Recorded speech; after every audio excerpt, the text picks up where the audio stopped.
Okay. Ladies and gentlemen, please join me in welcoming to the stage Mark Coffin. Once again.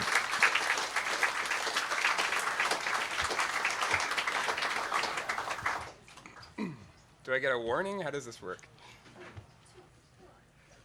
All right, so the greenhouse in this picture is a house that my mother grew up in. And as you can see from the picture, it looks identical to every other house on the street. Every house on the street is identical because if you built in this neighborhood, you were part of a housing co-op. And that meant that you bought materials as a group, you bought land as a group, and it was actually the people who ended up living in the houses together that were responsible for building the houses. Some people knew what they were doing and some people didn't. But they did it together. And literally, uniformity, which we often speak down about, in this case was the consequence of a togetherness that was literally responsible for building the community my mother grew up in. Me, on the other hand, I grew up in 3 different neighborhoods. One of them was a cul-de-sac where all the backyards and front yards are basically connected. Another one was a street that was very similar to the one my mom grew up on in Sydney. And the third one was in a more suburban neighborhood, which you see here, where the houses were a bit more expensive, pushed further back from the street, plenty of space for cars, and lots of fences. And I can tell you almost everything about my neighbors in the first 2 neighborhoods and almost nothing about my neighbors in the third. And I think that's a trend that people are moving into more like the third house I lived in than the first 2. Now I use the metaphor or the idea of what trends are becoming in how we buy homes and where we choose to live because I think it's an important symbol. The place we go to be alone or to be with our families says something, I think, about everybody else in the world. I use this example, but I think I could choose some other examples too, whether it's the way we consume entertainment, increasingly alone, the way we buy single-serve TV dinners, and the way we turn to the internet to solve problems that we used to turn to people in our communities for help. The market and technology are replacing what people used to do in our world. For what I hope is just a brief moment in time, in social time, it seems like we're forgetting what it means to be together and in community. I want to turn to the question of how do we move beyond divisiveness in politics, but I want to footnote it with 2 other questions, which is how can we trust each other, and how do we create community in an increasingly tech-heavy and urbanized world.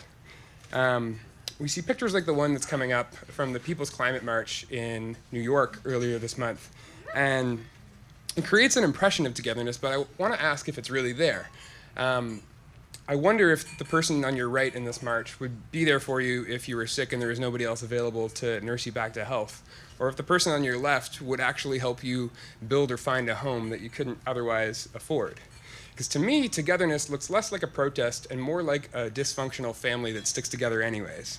The pastor, William Coffin, no relation to me, said there are 3 types of citizens, 2 bad, 1 good. The first are the loveless critics, and the second are the uncritical lovers. And the third, good, are the ones who gleefully carry on a lover's quarrel with their country. I'm inclined to agree with Russell Brand, who says about protest, what is revolution but a flash, a blinding white epiphany of togetherness? And I've been to protests, and I recognize that feeling. I enjoy it, but I have questions. What happens after the flash? And how do we take the solidarity we see when thousands of people unite behind one often very simple message and take it into challenging and often divisive processes of having large deliberative conversations? I don't know. Another question I have is how do we relate to people that don't actually belong to these movements? And I think the answer to that question actually says much more about our characters and integrity than whatever moral values we aspire to within that movement. And I think there's a tension. It's how do we create inclusive atmospheres of belonging and solidarity that respect diversity and neglect nobody, but don't dismiss the authenticity in us and other people that makes us us and them them when we show up. I don't think there's a greater balancing act that we've consistently failed at as a society. We've failed to hold our unique differences in any kind of creative tension in the ways we show up together in solidarity. At best, I think our desire to belong results in camaraderie, compassion, a willingness to connect, and the wisdom of the crowd, but at worst, I think it shows up as mob mentality, groupthink, or horses built by committees. And coming to our unique selves and how we express that, I think that's good because we get unique expressions of art and thought that no group could ever construct. But I worry that it is turning up more often as a world that can't live without our own mirrors and is constantly looking out for number ones. So in natural ecosystems, the most diverse happen to be the most resilient. And no two species generally occupy the exact same niche. But if any one of them disappears, there's enough redundancy built in that the ecosystem doesn't lose the function it once had with that species. Now, by contrast, in social systems, the most respected researcher on civic engagement in North America, Robert Putnam, he's the guy on the left, he's found that in most diverse communities, in the most diverse communities in North America, the level of volunteerism goes down from other communities. People donate less to charity, people spend less time with people in their neighborhoods, and they trust them less. So when it comes to politics, I think this kind of tension shows up as toxicity and divisiveness that all of us hate, even politicians themselves.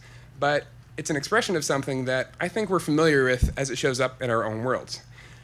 We haven't mastered togetherness in our politics, I think, because we've not really mastered it anywhere that matters.